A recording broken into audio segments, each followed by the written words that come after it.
Debt is a word that often evokes a visceral reaction, a knot in the stomach or a tightening of the chest. Yet, what if I told you that debt, in its essence, is neither good nor bad? It is a tool, a means to an end, and its classification hinges entirely on how it is used. Imagine standing at a crossroads, one path leading to opportunities and growth, the other to financial pitfalls and stress. Welcome to the world of good debt versus bad debt, where the choices you make can significantly shape your financial future. At its core, debt is simply borrowed money that must be repaid, typically with interest. This neutral nature of debt means it can be wielded for various purposes, some of which can enhance your financial standing, while others can lead to a downward spiral of financial woes. Understanding the distinction between good debt and bad debt is crucial for anyone looking to navigate their financial landscape effectively. Good debt is characterized by its potential to build net worth or generate income. It's the kind of debt that, when managed wisely, can lead to greater financial stability and wealth accumulation. Consider student loans, for instance. While they may seem daunting, these loans are often an investment in one's future. By acquiring higher education, individuals can increase their earning potential significantly, making the initial debt worthwhile. A degree can open doors to careers that offer higher salaries, benefits, and job security. Similarly, mortgages can also fall into the category of good debt, especially when they are used to purchase income-generating properties. Real estate often appreciates over time, and owning property can provide rental income, which can be reinvested or used to pay off the mortgage more quickly. This type of debt can be a powerful tool for wealth creation, as long as the property is managed properly and the mortgage is affordable relative to the income it generates. Business loans are another prime example of good debt. Entrepreneurs often need capital to expand their operations, purchase inventory, or invest in marketing. When a business loan is used to grow a company that generates profits, it can lead to increased revenue and, ultimately, a return on investment that far exceeds the cost of the loan.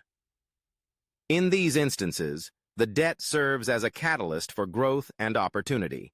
On the flip side, we have bad debt, which is often characterized by borrowing for non-essential purchases or liabilities that deplete finances. Credit card debt, for example, is notorious for falling into this category, particularly when it is used to buy items that do not appreciate in value, such as clothing, dining out, or the latest gadgets. The allure of instant gratification can lead to a cycle of high-interest debt that becomes increasingly difficult to manage. Car loans can also be a source of bad debt, especially when individuals stretch their budgets to finance luxury vehicles. While a car is a necessity for many, financing a vehicle that is beyond one's means can lead to financial strain. The moment you drive a new car off the lot, it begins to depreciate, and if the loan payments exceed your budget, you may find yourself in a precarious financial situation. The key difference between good debt and bad debt lies in the concept of assets versus liabilities. Good debt is often associated with assets, things that have the potential to grow in value or generate income. Bad debt, on the other hand, is linked to liabilities, items that cost money and do not provide any return. This distinction is crucial for anyone looking to build a solid financial foundation. So how can one utilize good debt wisely? The first step is to approach borrowing with a clear plan.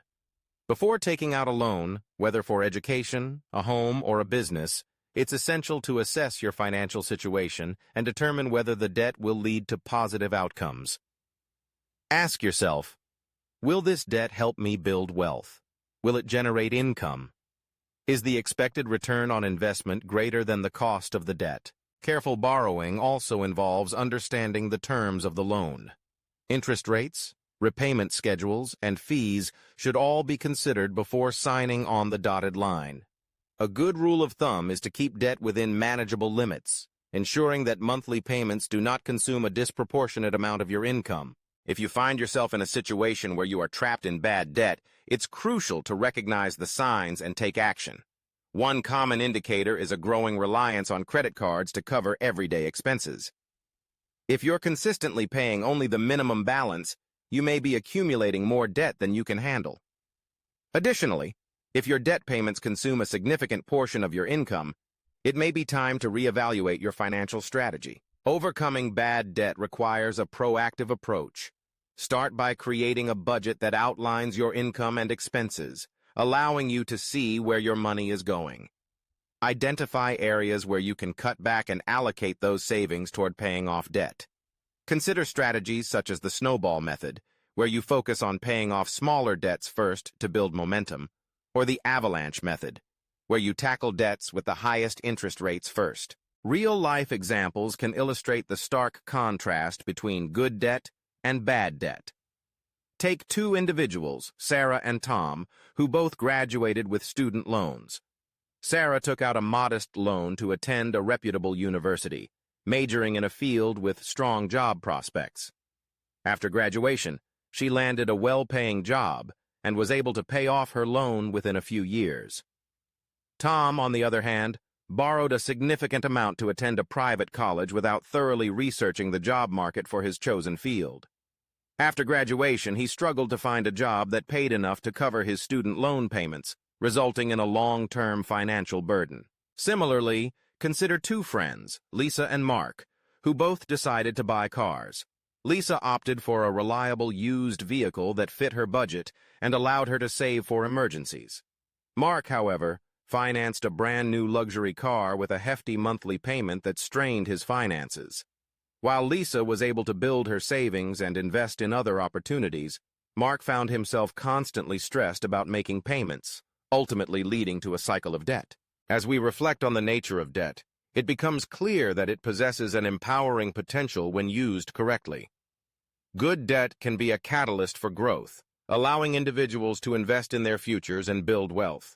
However, bad debt can become a heavy burden, stifling financial freedom and leading to stress and anxiety. In conclusion, understanding the difference between good debt and bad debt is essential for anyone looking to navigate their financial journey successfully.